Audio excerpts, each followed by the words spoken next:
Hello friends. आज हम लोग तीसरे चौथे लेक्चर में हैं। तीसरे लेक्चर में हम लोगों ने लास्ट जो पढ़ा था और जो फर्स्ट और सेकंड में पढ़ा था वो बहुत ही बेसिक बेसिक सी चीज़ें थी। आज भी जो हम पढ़ने जा रहे हैं ये भी बहुत ही बेसिक सी चीज़ है, मगर it is also the most important theoretical part. अगर आप उसके बारे में जानेंगे नहीं तो आप प्रोग्राम कैसे बनाएंगे, तो इसलिए मैं इसको जो है आपको बताने जा रहा हूँ इसमें। अब अपन लोग क्या है, जावा ऑपरेटर्स के बारे में पढ़ेंगे। इसके पहले जो हम लोगों ने पढ़ा था वो हम लोगों ने पढ़ा था जावा के डेटा टाइप्स के बारे में, जो थर्ड लेक्चर थी। इसके बाद अपने लोगों की सेकंड लेक्चर थी उससे पहले, तो उसमें हम लोगों ने पढ़ा था जावा फंडामेंटल्स, और जो फर्स्ट थी वो थी जावा फीचर्स। ठीक है, जावा के अंदर कुछ ऑपरेटर्स दिए जाते हैं जो कि ऑपरेशंस करने के काम आते हैं। बेसिकली मैथमेटिकल ऑपरेशंस होते हैं, अलग अलग टाइप के होते हैं। मैथमेटिकल हो गए, इंक्रीमेंट डिक्रीमेंट हो गए, किसी भी वैल्यूज के बीच में रिलेशनल हो गया, असाइनमेंट हो गया, लॉजिकल हो गया, शिफ्ट हो गया या बिटवाइज हो गया। तो इस तरह से ये है 7 तरह के ऑपरेटर्स इसमें मिलते हैं। होते तो बहुत सारे हैं, सब कैटेगराइज्ड है सब इन 7 टाइप्स में। ठीक है, तो हम इसके बारे में आज जानेंगे, क्योंकि ये आपका मेजर रोल प्ले करता है किस चीज में। जब आप कोई भी प्रोग्राम लिखते हैं जिसमें लिखते हैं a is equal to C plus D, तो सपोज अगर आप किसी भी वैल्यू का सम कर रहे हैं तो ये जो बीच में साइन देख रहे हैं ना, ये वाला साइन, ये हमारा ऑपरेटर है। ठीक है, तो इसका कहाँ कहाँ कैसे कैसे यूज होता है, कितने तरह के होते हैं, हम लोग क्या क्या ऑपरेशंस कर सकते हैं, ये भी जानना बहुत जरूरी है। तो हम लोग किसके बारे में पढ़ेंगे अभी आज? जावा ऑपरेटर्स के बारे में। ठीक है,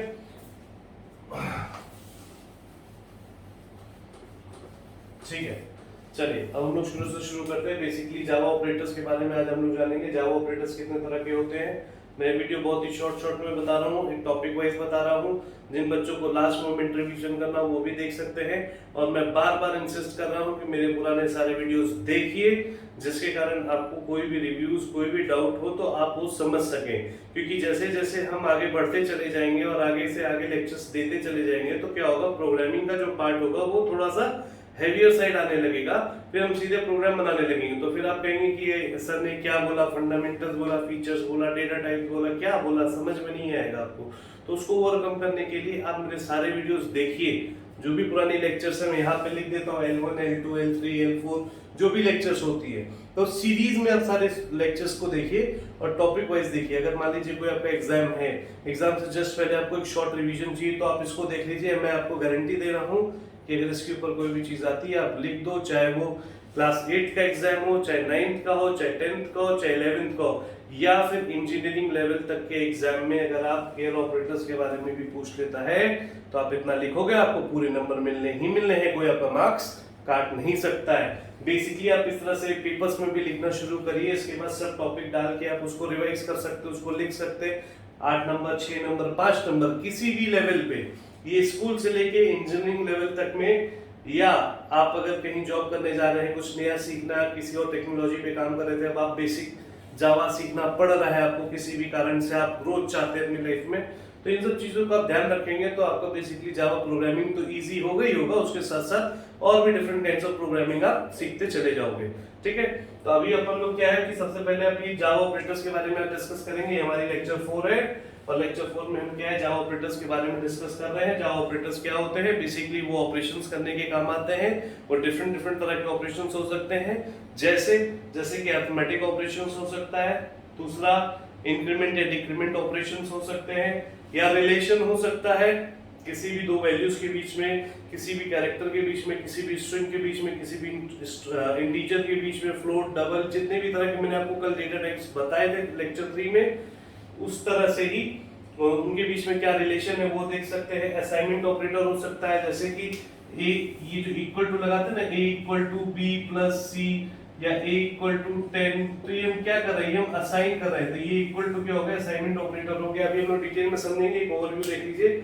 इसके बाद आता है लॉजिकल ऑपरेटर। ठीक है, लॉजिकल ऑपरेटर में क्या होता है, लॉजिक से डील करते हैं, यस नो कंपैरिजन, यही होता है। ठीक है, रिलेशन में हम रिलेशन एस्टैब्लिश करते हैं, असाइनमेंट में एक दूसरे से असाइन करने का काम करते हैं। मतलब लॉजिकल में क्या है कि हम कंपैरिजन कर रहे हैं बेसिकली।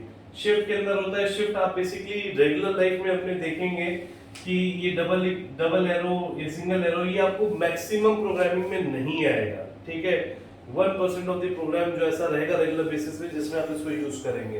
इसके बाद बिटवाइज ऑपरेटर होता है। बिटवाइज ऑपरेटर हम लोग ये सिस्टम के अंदर कैसे काम कर रहा है इसको समझने की जरूरत है। अगर हम लोग बाद में आएंगे बाइनरी कोड पे आएंगे, 0 1 1 0 1 1 0 0, इस टाइप के हम लोग जो कोडिंग पे आएंगे तब आपको समझ में आएगा कि बेसिकली बिटवाइज ऑपरेटर का क्या रोल है और लॉजिकल ऑपरेटर्स का क्या रोल है, ठीक है ना।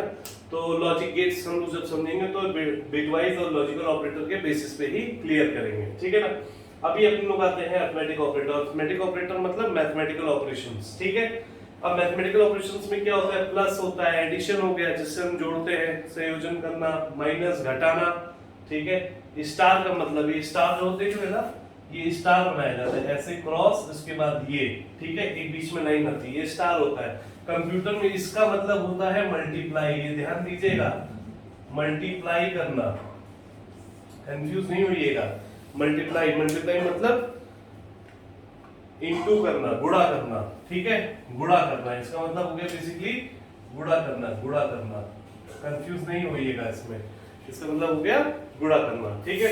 इसके बाद एक साइन आप अरिथमेटिक में देख रहे होंगे, ये टेढ़ी रंडी है, टेढ़ी रंडी मतलब स्लैश हो गया, स्लैश, इस तरह से आप देखते होंगे कीबोर्ड पे बना रहता है, इसका मतलब ये हो गया, ये है डिवाइड के लिए, किसके लिए है, डिवाइड करने के लिए, भाग करने के लिए।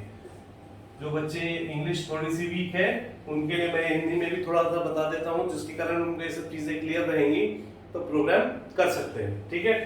डिवाइड करना, इसके बाद इसमें जब दो गोले ऊपर नीचे लग जाते हैं इसको आप बोलते हैं परसेंटेज, ठीक है, परसेंटेज बोलते हैं, है ना। तो परसेंटेज मतलब यहां पे क्या होता है, इस प्रोग्राम का मतलब होता है मॉड्यूलस। क्या हो जाता है, मॉड्यूलस। अब इसकी हिंदी तो नहीं है मगर ये समझिए कि जब आप किसी भी, जैसे आपने 10 को भाग कर दिया 2 से, तो इसका रिमाइंडर 0 हुआ, ठीक है, तो ये भी 0 आएगा रिजल्ट इसका। यानी कि अगर आपने a is equal to 10 modulus 2 लिख दिया तो a की जो वैल्यू आएगी वो 0 आएगी, बस आप ऐसे समझो। मगर अगर आपने मॉड्यूलस की जगह a डिवाइड बाई 2 कर दिया तो a की वैल्यू क्या आ जाएगी, 5। क्लियर है? क्यों? क्योंकि मॉड्यूलस क्या करता है, रिमाइंडर को जो है उठा के रिजल्ट में सेव करता है। मॉड्यूलस रिमाइंडर को, जो रिमाइंडर बचेगा उसको रिजल्ट में सेव करता है। क्लियर है? और अगर ये साइन मॉड्यूलस का हो जाएगा तो ये हो जाएगा वैल्यू आपका 0, ठीक है ना। तो आप ये समझो अरिथमेटिक ऑपरेटर्स में हमारे इस टाइप की डिफरेंट चीजें हम प्रोग्राम बनाएंगे। अब इसके ऊपर किस किस तरह के प्रोग्राम हो सकते हैं, जैसे कि आपका डिजिट रिवर्स करने का प्रोग्राम हो जाता है, नंबर्स को रिवर्स करने का प्रोग्राम हो जाता है, कंपैरिजन का हो जाता है, इस टाइप के डिफरेंट प्रोग्राम्स इसके अंदर हो जाते हैं। इसके बाद आते हैं इंक्रीमेंट या डिक्रीमेंट ऑपरेटर्स पे आते हैं, ठीक है। इंक्रीमेंट या डिक्रीमेंट यानी कि जो बढ़ सकता है या घट सकता है, ठीक है। अभी अपने सिंगल प्लस या सिंगल माइनस देखा था। इंक्रीमेंट या डिक्रीमेंट में 2 बार प्लस या 2 बार माइनस होता है, सिंपल सा बात, 2 बार प्लस या 2 बार माइनस, ये 2 तरीके से होता है, जैसे प्रीफिक्स और पोस्टफिक्स, ठीक है, प्रीफिक्स और पोस्टफिक्स। अब आप ये समझो जैसे मोबाइल होती है, ठीक है, मोबाइल में 2 तरह से प्लान होते हैं, एक पोस्टपेड होता है, एक प्रीपेड होता है।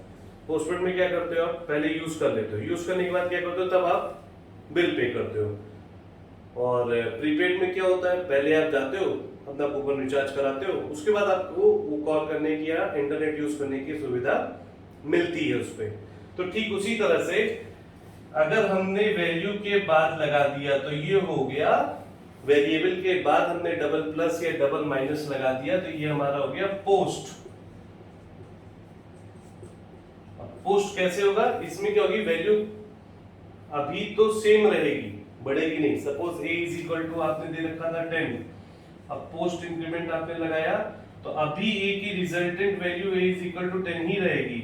मगर जब अगली बार ये लूप में कहीं यूज होगा, वो भी मैं बताऊंगा आपको लूप के बारे में, तो जब अगली बार यूज होगा तो क्या होगा, इंक्रीमेंट होके 1 हो जाएगी। मगर अगर प्लस प्लस a कर दिया आपने, सपोज इसको आपने प्लस प्लस a कर दिया, ठीक है, तो अब क्या होगा, a की वैल्यू 10 है। अब यहीं पे अगर इसके बाद b is equal to a plus 1 कर दीजिए तो आपका ये वैल्यू चेंज होकर 12 आ जाएगा। क्लियर है, कहीं कोई डाउट इसमें?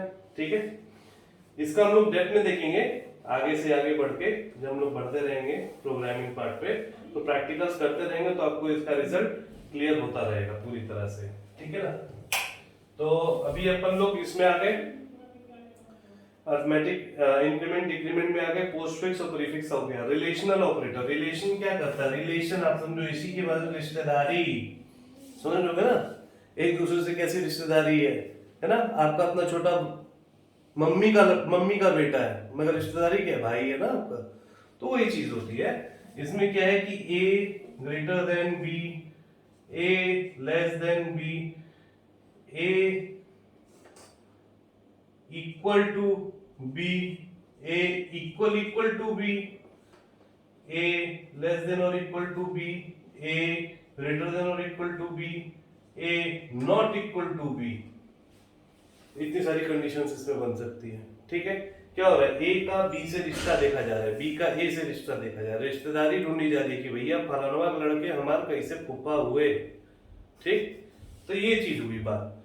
ठीक है ना, तो आप इस चीज को समझिए कि रिलेशनल ऑपरेटर, जैसे असाइनमेंट ऑपरेटर, असाइनमेंट ऑपरेटर में बेसिकली आप लोग generally double equal to sign ही डालते होंगे कि जिसमें a is equal to b, यानी कि b की वैल्यू को हम a के अंदर डाल दिए। ठीक है, मगर जनरली बच्चे देखते होंगे एग्जाम्स में आता है A question mark double dot B.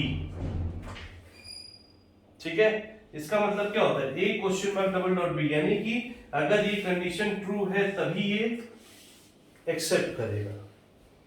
अब इसका मैं डेप्थ में आपको एग्जांपल्स देता रहूंगा, प्रोग्राम बनाते रहेंगे अपने लोग। ठीक है, इसका मतलब लॉजिकल। ठीक है, कुछ तो अक्ल होगी ना किसी को, तो लॉजिकल उसी को कहा गया जो थोड़ी सी अकल लगा के भी रिलेशन निकालते, वैसे ही समझो आप लॉजिकल कहा गया। ठीक है, तो एंड दो बार देखो, अंग्रेजी में नहीं घुमा के बनता है, ये इसी को एंड बोलते हैं। दो डंडी खींच दोगे तो ये और हो जाएगा, सिंगल डंडी और नीचे गोला बनाने पे क्या हो जाएगा, नॉट का सिंबल हो जाएगा, सिंगल डंडी और गोला बनाने पे। इसके बारे में भी आप डिटेल में समझोगे, अभी मैं एग्जांपल्स बहुत ज्यादा नहीं दे सकता हूँ, लेक्चर नहीं तो बहुत लंबी हो जाएगी। अपने लोग सिर्फ ऑपरेटर के बारे में जान रहे हैं।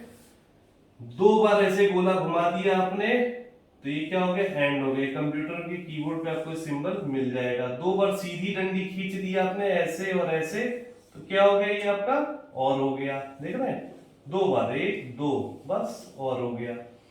ये या ए या बी, ठीक है, ए और बी, एंड मतलब ए और बी, और मतलब ए या बी, नॉट का मतलब ए नहीं बी।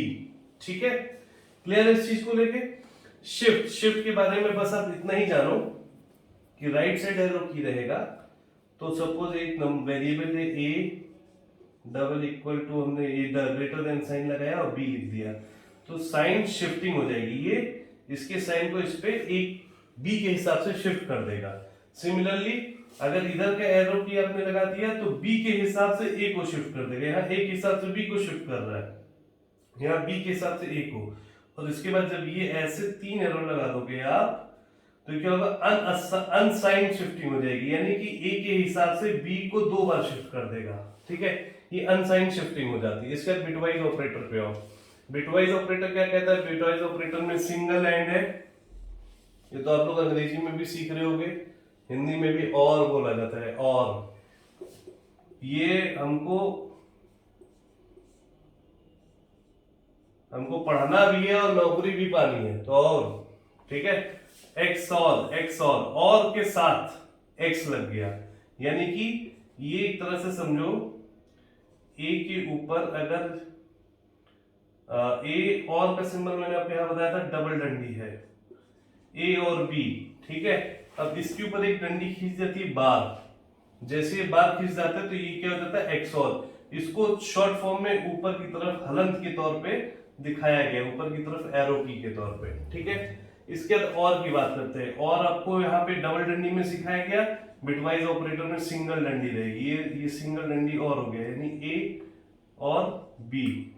ठीक है ना, ए और बी, और उसके बाद कॉम्प्लीमेंट हो गया, कॉम्प्लीमेंट ए डैश से ए हुआ, आगे समझो ए हुआ, ए के ऊपर डैश कर दिया तो कॉम्प्लीमेंट हो गया। क्या हो गया ये? कॉम्प्लीमेंट हो गया, ठीक है ना। इसी तरह से बी के ऊपर डैश कर दी तो क्या हो गया? बी का कॉम्प्लीमेंट हो गया। यानी कि जो चीज ए में है, मैथ में आप सेट्स के एक चैप्टर पढ़ते होंगे, तो ए कॉम्प्लीमेंट बी, यानी कि जो चीज ए में है वो चीज उसमें ना हो, जो चीज बी में है वो चीज ए में ना हो। तो सिमिलरली क्या हो गया? ये बिटवाइज ऑपरेटर हो गए।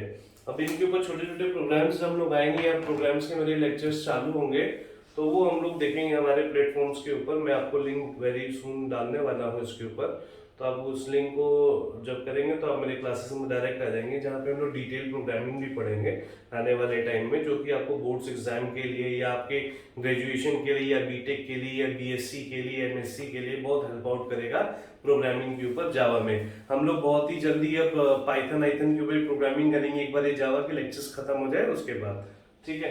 तो अब हम ओवरऑल समरी बना लेते हैं। जावा के अंदर ऑपरेटर्स कितने तरह के हैं? 7 तरह के होते हैं, 7 टाइप्स, 5 + 2, ठीक है। टोटल 7 टाइप्स हमारे जावा ऑपरेटर्स हैं। किस किस तरह से कैटेगराइज्ड है? मैथमेटिकल ऑपरेशन के लिए arithmetic operator, increment decrement operator, ठीक है। रिलेशंस के लिए रिलेशनल ऑपरेटर, इसके बाद असाइनमेंट ऑपरेटर, किसी की वैल्यू को इधर से उधर असाइन करने के लिए। फिर हमारा आता है लॉजिकल ऑपरेटर, लॉजिक से कोई भी चीज होती है तो लॉजिकल ऑपरेटर में आ जाएगा। इसके बाद आता है हमारा शिफ्ट ऑपरेटर, जो किसी के हिसाब से किसी को एक बिटवाइज पे शिफ्ट कर दे। इसके बाद आता है bitwise operator. Bitwise operator simple सी बात है, जो हमारा लॉजिकल ऑपरेटर है इसमें 2 बार वो चीज यूज होती है, इसमें बिटवाइज में सिंगल बार में आप उससे काम कर सकते हैं, ठीक है ना। तो लॉजिकल रिलेशन चेक करने के लिए होता है दो चीजों के बीच में रिलेशंस, और बिटवाइज किस लिए होता है? कंडीशन लगाने के लिए होता है, दिस एंड दिस, दिस और दिस, या जो इसमें नहीं है वो उसमें होना चाहिए। अगर इसके ऊपर कोई भी डाउट हो तो मेरे पहली बात तो ये कि मेरे सारे पुराने लेक्चर्स आप देखो, लेक्चर 1 से लेके लेक्चर 3 तक आप देखो, फिर 4 आप देखो। इसके बाद हम लोग आगे बढ़ेंगे, प्रोग्रामिंग का पार्ट करेंगे। प्रोग्रामिंग के पार्ट में अगर आपको कोई इश्यूज आता है तो मैं फिर से कहूंगा मेरे लेक्चर्स बार बार देखो आप। फिर भी अगर नहीं समझ में आता है तो आप मुझे नीचे कमेंट करके पूछ सकते हो। कहीं से भी कोई भी डाउट आपको होता है तो मैं बेसिक स्क्रैच से आपसे डील करूंगा, स्क्रैच लेवल से आपको समझाऊंगा। और मेरी कोशिश ये रहेगी कि आप जावा की एटलीस्ट बेसिक प्रोग्रामिंग तो सीख जाओ। बाकी प्रोफेशनल कोर्सेज बहुत सारे हैं यूट्यूब पे, बहुत सारे हैं। मेरे पास क्यों आप पढ़ो? सिर्फ बेसिक सीखने के लिए। बेसिक अगर आपने सीख लिया, क्लियर कर लिया, तो आपका सारा प्रोफेशनल कोर्सेज का फीस जो आपने महंगे महंगे इंस्टीट्यूट में पढ़ने का दे रखा है वो पूरा हो जाएगा। नहीं तो आपको कॉन्सेप्ट क्लियर नहीं होगा और फिर बाद में आप जाके पछताओगे कि यार इतनी अच्छी नौकरी लग रही थी या इतनी अच्छी छोकरी मिल रही थी तो कैसे होगा, ठीक है। तो आप ध्यान देना इसके ऊपर, मजाक की बात अलग है।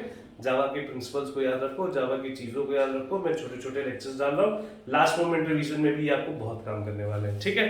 Thank you, enjoy life.